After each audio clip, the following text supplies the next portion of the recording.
Welcome back. It's Wednesday, and we are joined by the great Hall of Famer, Rick Bozich from WDRB.com. Make sure you go there and follow him because he's got it going on most of the time with every place around. Well, I mean, all over the place. Um, but man, last night, Indiana, Rick, an opportunity lost mainly because Wisconsin is, although ranked number 15 and they played so well all year, they're built for Indiana to beat. And they just couldn't get the job done on the perimeter. And it just came down to stopping Johnny Davis and Mr. Brad Davison, and they could not slow him down enough. Even though Trace Jackson Davis went off for 30, Race had his typical night. Indiana can't get any production from their perimeter guys. Xavier going 3 of 16 on the night. Just can't quite get over this hump. But again, they finished both halves on empties, missing shots and not scoring at the end of both halves, which has been a constant theme this year for them. Yeah, I mean, it's got to be frustrating for them because that's twice they should have beaten Wisconsin this year, and they didn't beat them either time. We've talked about this for as long as you've had me on.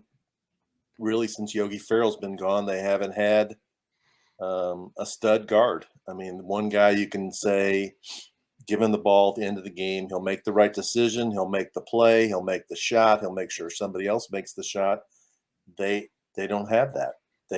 They're missing that, and it's time for them to develop some guards, and I think Mike Woodson recognizes that because for the first 5 commitments he's received since he's been the coach from the high school players, and I'm not counting Bates. If you count him, it's 5 out of 6 have been guards, and so until they fix that problem, I mean, I think it's going to keep happening. I mean, you mentioned it last night. I mean, at the end of the game, the last few possessions, Wisconsin essentially just packed it in and said, Jackson Davis and Thompson aren't going to beat us.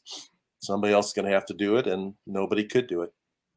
No, and I think that there at the very end, Mike Woodson was a little disappointed that Trace did not take that opportunity to quote unquote man up and just take it to the rim, score, and let the officials put it in their hands.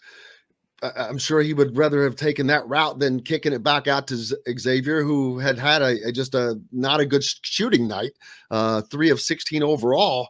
And I agree. I mean, Trace had such a great night that if you do that, he's probably going to get the call. But you never know. But you'd sure like to have seen them stick with what worked. And that was what drove me nuts when they made that first mass substitution, and Michael Durr comes in. I'm like, okay, not what you'd like to see, but I tweeted this out, keep feeding Michael Durr. It doesn't matter who's in there. Make them work, get them in foul trouble, because that's what would have happened most likely, but they didn't. They immediately go away from that, and they don't score the entire time that unit's in until Mike Woodson finally has to get his guys back off the bench and bring them in. I don't know that I've seen a team this year that is devoid of production, completely devoid of production after their first unit, and Indiana is. Yeah, I mean, they're just totally inconsistent. I mean, you never know. Most times you're not going to get what you need, but individually they're all inconsistent. I mean, Bates had a few flurries where he kind of got better, but was he 0 for 5 last night? And he still strikes me as the kind of player that when he goes in, it's all about him getting his shot. He doesn't do much to get other people's shots. Kopp hasn't done it. Stewart had a couple threes last night, but I think after he got into it with Davidson, he kind of got sidetracked and got into sort of a macho game with Davidson and got 2 offensive fouls because of it. Yep. Xavier Johnson has games like in both games against Wisconsin, he shot poorly. Galloway has to improve his shot, and Lander comes in, and I think it's a freshman dude immediately took him to the basket for a layup. I mean, you can just go down the list. none of them have really made a major step forward this year. Look, the two guards for Wisconsin shot a combined 24 free throws. Mhm. They hit 20 out of 24. Right. I look over at Indiana. I take Trace Jackson Davis out of the equation because he's not a guard, and I go down through there and I see exactly 2 free throws shot by an Indiana guard. Right. 2 versus 24, which I know it was a different game that Wisconsin was playing, but you still have to have guys that are getting to the rim or attempting to get to the rim, open that space up, make them respect that. And they had none of that last night. There was no mixture of the offense. Yeah, it's not the strength of their game. It's, Johnson can get to the rim, but I guess he didn't get fouled. I mean, Finney, I guess, would be the next one capable of doing that, but even he's not as aggressive as the really elite point guards can be. So again, that's what they have to fix. That's what they have to get better at, and what the challenge is going to be that as they're fixing that, or as they're getting better at that, they're losing their best inside players. So, I'm wondering why, which not that this matters, but like guys like Logan Duncombe, we've seen 0 of him. And that is just curious to me because I don't think that eligibility is something that they're worried about. Right. Maybe it is possibly, but I mean, not eligibility, but maintaining his eligibility. But I don't understand not getting him minutes at times. There has to be times where they can steal minutes to get him some experience, and haven't seen him virtually at all out there. And he was a pretty good player, his senior year. But the same can be said for Trey Kaufman up at Purdue. I don't think that he's seen the floor. I think you have to trust the coaching staff and say what they've seen in practice. He doesn't warrant the opportunity yet to play major minutes. Plus, he didn't help himself in the preseason part of the year when I think he was suspended for 3 games, and those were, probably the kind of games you could play him in. Once you get into the Big Ten, there really haven't been that many opportunities to use him. But notice how that suspension, a 3-game suspension, just kind of was all forgotten about. But this recent one was made all the headlines around the world, it seems like. Yeah, because it was so many guys. But they are officially out of margin of error now. I mean, you're just assuming they won't beat Ohio State on Monday. That means they have to beat Maryland at home. Then they go to Minnesota. They have to win on the road, and then they've got to beat probably the most improved team in the league, Rutgers, at home. And you figure they're not going to beat Purdue on the road, so that'll get them to 10-10. And at that point, you are most definitely a bubble team, and you're going to have to go to Indianapolis and win at least 1 game. So there's no margin of error there at all. And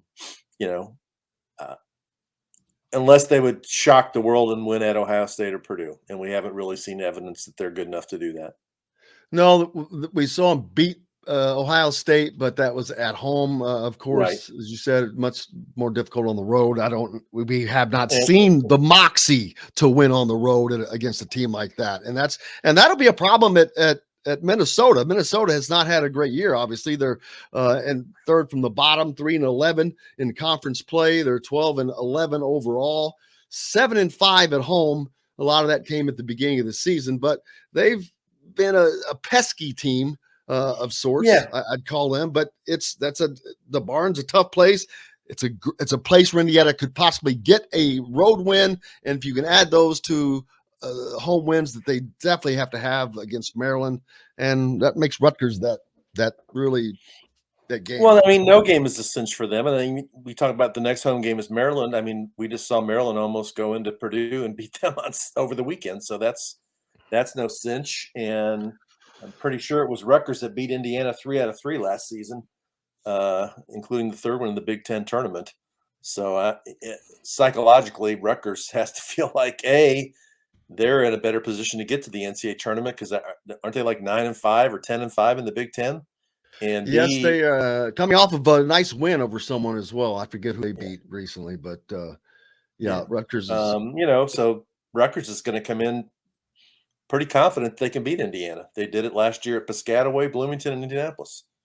And we've seen, you talk about guards, I mean, Harper and Baker aren't Davidson and Davis, but they're good. Yeah, Rutgers has essentially replaced Indiana as the 6th team in the conference. Yeah. They're tied with Michigan State at 9-5. There you go. Whereas Michigan State's 18-7 overall, Rutgers is 15-9, so they're on the come here. But they're 12-2 at home. They're 3-7 on the road. So Indiana's got that to look forward to. But they've won 3 straight, so they're on a little bit of a heater. Well, Michigan So State lost again last night. The only game they've won in the last 4 was against Indiana. is Indiana. Although that was ended up being a 15, it was really an 18-point game until the end. I mean, Indiana should have won that game. I mean, Michigan State didn't play that well, I didn't think. But one thing, that game was weird in that it was like it became sort of a macho thing. I was so chippy and pushy and snarly and technical fouls and all that stuff that sometimes I question the maturity of this Indiana team. Like, just play through that stuff. I don't know if they got any last night because I was switching back and forth between Indiana and Kentucky, but in the 2 previous games, they'd had multiple technical fouls in both games. And I've noticed that, and I've talked a little bit about it, but especially since you brought it up, it's been more apparent to me since Northwestern, since the suspensions. And I'm like, wait a minute, why play with the chip on your shoulder, not out of your mouth? They seem to be playing with a chip out of their mouth instead of on their shoulder. And I'm like, I'm not getting this. Put that energy on the floor. And I agree, the immaturity shows they're not putting that in the right place. They're chirping. Quit chirping and get to business. That drives me absolutely insane. Parker Stewart last night getting into that head game. You got Davison blowing kiss or saluting the crowd after he drills a 3 and backing it up. All that does is get into the opponent's head, and they did a good job of it, I think. Yeah, I mean, this isn't the NBA, and the NBA, there's a star system where certain players can work the officials, talk to the officials. In college basketball, it doesn't work that way, and I think it backfires. In fact, if the officials feel like you're trying to show them up or give them dirty looks after calls or act like you're so aggrieved that you didn't get a call, I don't think it helps you. And it's been sort of a habit of a few guys on this team that I think are counterproductive. And I would think at some point Mike Woodson or Dane Fife or somebody would clean it up.